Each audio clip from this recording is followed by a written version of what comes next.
I was involved in 1979 in a horrendous firefight with alien-human type, whatever you want to call them. And I was one of the survivors. I'm probably the only talking survivor you'll ever hear. 66 Secret Service agents, FBI and the like, Black Berets died in that firefight. I was there.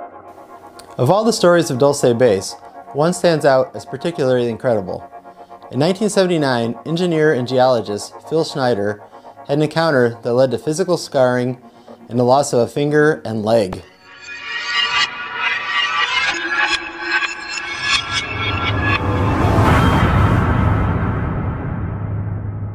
The Dulce Wars, as it became to be known, was a battle that supposedly happened between the U.S. Delta Forces and Zeta Reticulans gray aliens at an underground base in Dulce, New Mexico, as reported by Phil Schneider. Phil Schneider was an engineer and geologist who had been contracted by the United States government to work on secret military projects and assist in the construction of underground bases for 17 years.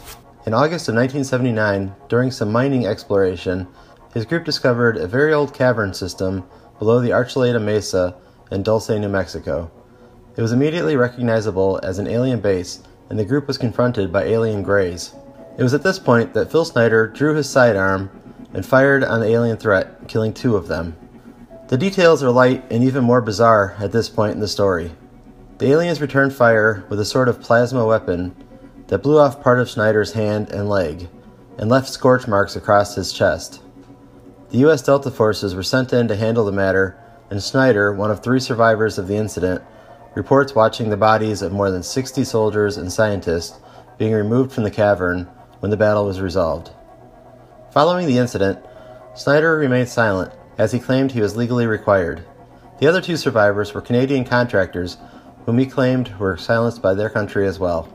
After the murder of his best friend and the death of his father, Schneider could no longer hold his silence. In 1995, he began speaking at conventions across the United States. His lectures were explosive, spilling secrets on deep underground military bases, the Black Budget, the New World Order, and the battle at Dulce, New Mexico. In 1996, Schneider was found dead in his apartment. At first, the cause of death was said to be a stroke, but while being prepared for cremation, there were parts of a surgical tube discovered embedded in the folds of his neck. The final ruling on the matter was suicide, strangulation by ligature asphyxiation. The many questions surrounding his death led many to believe his suicide was staged, and he was in fact murdered.